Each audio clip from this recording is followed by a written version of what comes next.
I'd like to thank all you guys for coming out today. This is Rules of Engagement Part 2. First and foremost, I'd like all of you to turn off your cell phones and to listen very carefully and respect the brave people who are sitting before you and giving their testimony. With rules of engagement, there are laws that are meant to limit force. And so I first must tell you that there may be graphic language and graphic images that will be presented during this panel. So if they deeply affect you, please, if you need to, get up and excuse yourself from the room. And also, we ask that give us the utmost support during this time. So, back to rules of engagement. That rules of engagement are laws that are designed to limit the use of force. The ROE is designed to limit the escalation of force. But in this situation, when there's an unclear enemy and unclear objectives, the rules of engagement essentially go out the door when one is being fired at or have to defend himself. In this panel, we will investigate how these policies essentially do not work in the situation in Iraq. And I first would like to have my first panelist give his testimony. Good afternoon. My name is Vincent Emanuele. I am a resident of Indiana, and I served with the United States Marine Corps from September 2002 through January of 2006 with the 1st Battalion, 7th Marines, Alpha Company, 3rd Platoon, 1st Squad. I was deployed twice to the Middle East, the first in March 2003 to Kuwait immediately following my School of Infantry training. This deployment was cut short due to my mother enduring a brain aneurysm. I was deployed again in August of 2004, where I spent my time in Iraq as a rifleman in 1st Squad. Our area of operation was a small border town a mile south of the Euphrates and 10 miles east of Syria called Al-Qaim, Iraq. The issues I will be discussing today include rules of engagement or the breakdown thereof, the death of innocents, the destruction of civilian property, and the mishandling of the dead. An act that took place quite often in Iraq was that of taking pop shots at cars that drove by. This was quite easy for most Marines to get away with because of our rules of engagement stated that the town of Al-Qaim had already been forewarned and knew to pull their cars to a complete stop when approaching a United States convoy. Our rules of engagement stated that we should first fire warning shots into the ground in front of the car, then the engine block, and then the windshield. That is, if the car was even moving in the first place. Many times, cars that actually had pulled off to the side of the road were also shot at. Of course, the consequences of such actions pose a huge problem for those of us who patrol the streets every day. This was not the best way to become friendlier with an already hostile local population. This was not an isolated incident, and it took place for most of our 8-month deployment. Another incident occurred when we were sent out on a mission to blow up a bridge that was supposedly being used to transport weapons across the Euphrates. During this mission, we were ambushed and we were forced to return fire in order to make our way out of the city.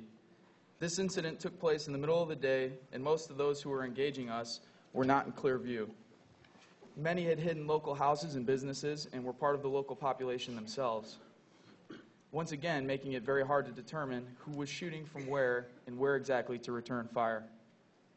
This led to our squad shooting at everything and anything, i.e. properties, cars, people, in order to push through the town. I remember firing myself into the town during this firefight, and while emptying most of my magazines issued to me, not once did I clearly identify the targets that I was shooting at. The retrans site, otherwise known as a retransmission site, was a communications post set up on a plateau overlooking the town of Al-Qaim. This communications site was there to provide communication between the main base at the railroad station where we were and an outpost called Husayba, where Bravo Company's area of operations took place. We would encounter mortar fire on a daily basis.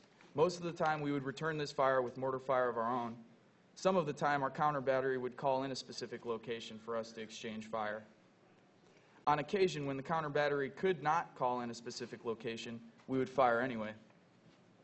Sometimes in the hills off to the west of the town, where we had thought the mortar fire was coming from, and other times straight onto the town of Al-Qaim itself, on buildings, houses, and businesses.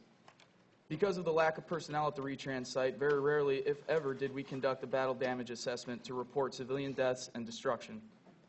So almost all of the time, these incidents went unreported and non-investigated.